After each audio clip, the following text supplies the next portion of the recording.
Assalamualaikum warahmatullahi wabarakatuh. Pemirsa yang berbahagia, pada kesempatan ini kami kembali untuk mengupas tentang bangkrutnya keuskupan yang ada di Amerika.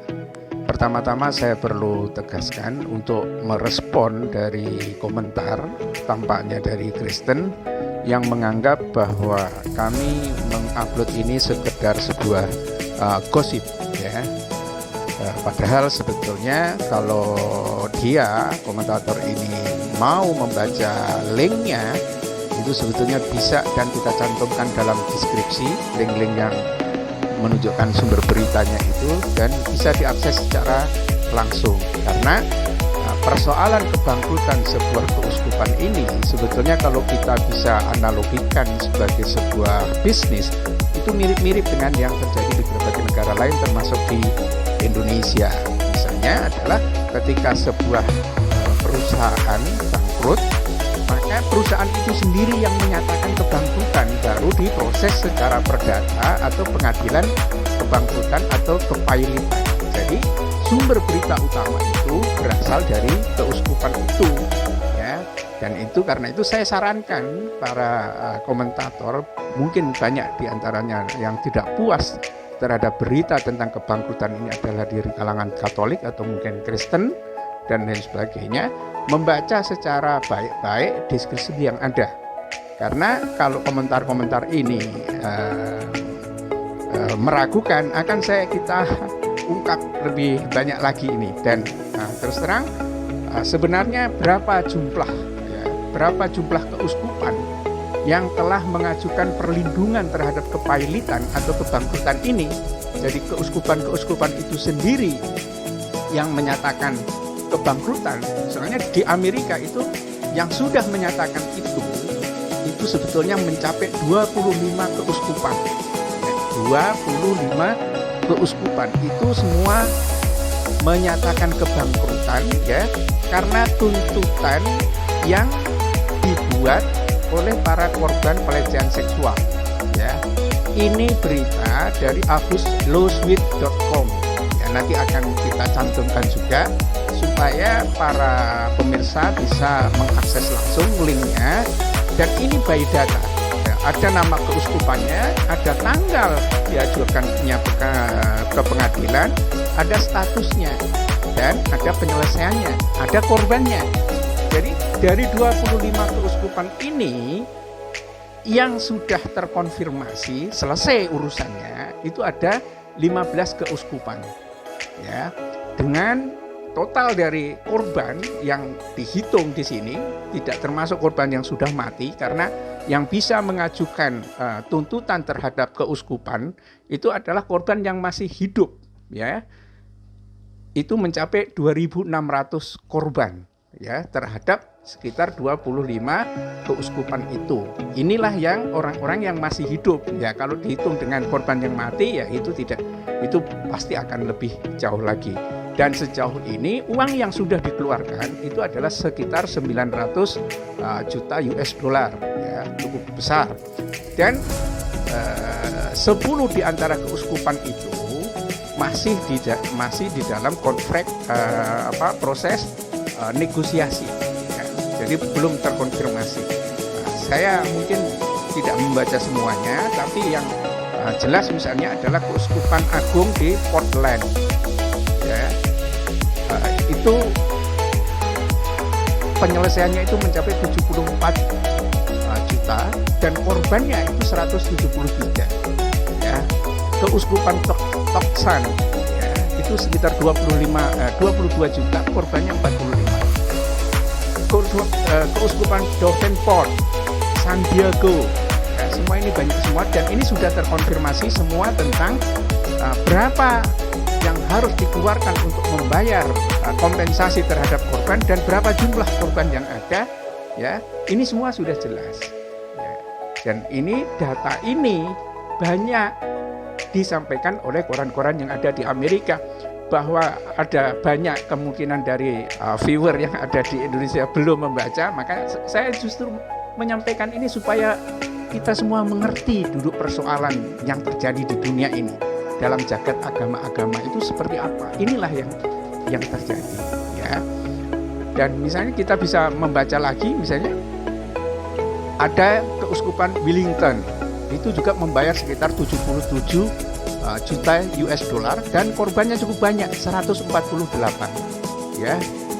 Ada keuskupan Helena, ya nanti kita harapkan juga ada foto-fotonya, mungkin sebagian ada videonya, keuskupan-keuskupan yang kami sebut itu, dan itu menunjukkan suatu proses pengadilan yang terjadi di Amerika Serikat.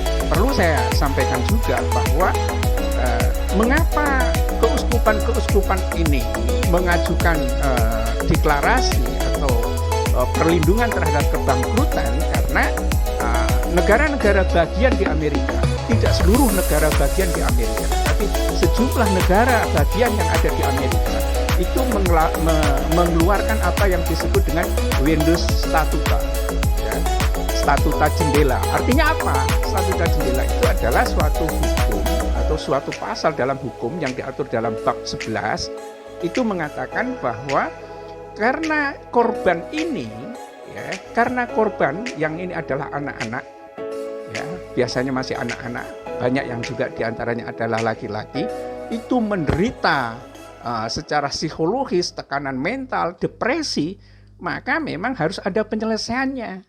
Dan Windows Statuta ini tidak dipublish korbannya, itu nama korbannya, peristiwanya dan lain sebagainya itu, sehingga ini tidak membuat malu dari para korban atau bahkan para predatornya itu, ya, para pastor yang menjadi pastor-pastor pedofil itu yang melakukan tindak kejahatan seksual, ya.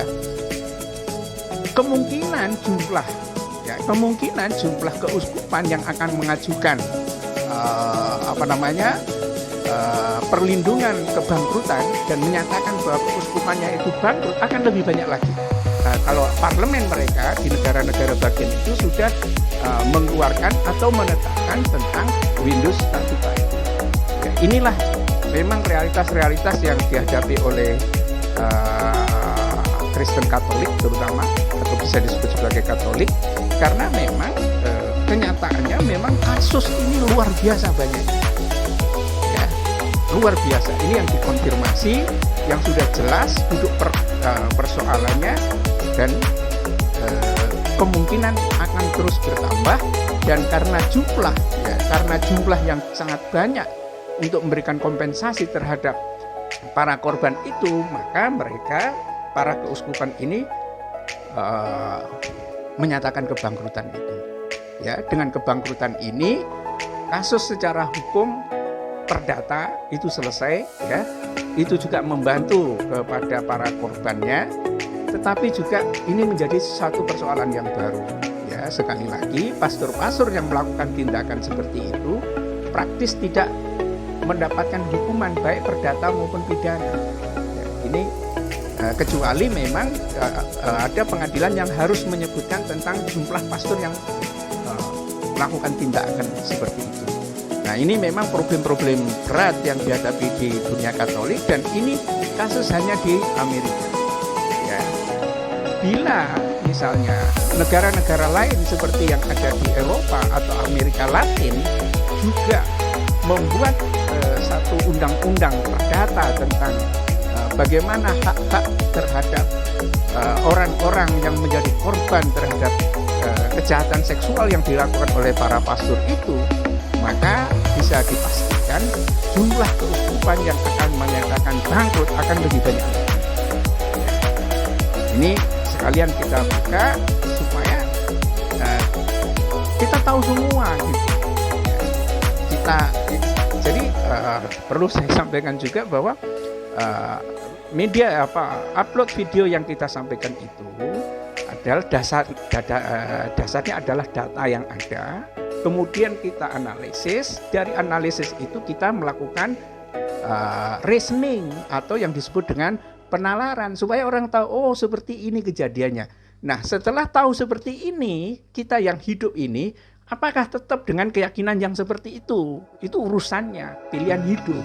Tetapi tugas kita adalah menjelaskan sesuatu apa adanya, kita analisis secara intelektual, ya, tidak perlu terlalu emosi, tidak terlalu sudut pandang yang sempit, analisis logis saja gitu loh, ya. Nah, dengan analisis ini kita berharap orang itu bisa menalar dengan sisa hidup yang dimilikinya itu. Apakah mau bertahan dengan agama seperti itu atau tidak, itu urusannya. Ya, tapi sebagai seorang muslim, dan kita sebagai seorang muslim ini, ya salah satu hal yang menjadi tugas kita sebagai khalifah Allah di muka bumi adalah menyebarkan pengetahuan itu. Ini misi yang kita bawa di dalam hidup kita.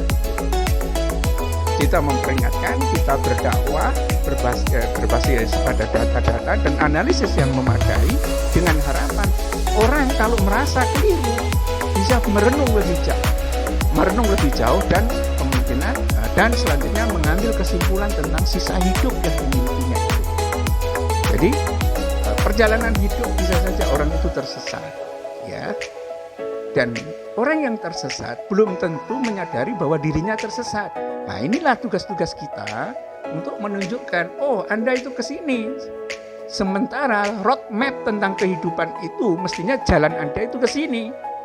Nah, kalau sudah diingatkan seperti itu, kemudian juga terus di dalam jalan yang keliru, yaitu siap untuk menanggung risiko tersebut. Dan di sini sangat wajar saja kalau misalnya ada masjid yang kemungkinan bangkrut, ya.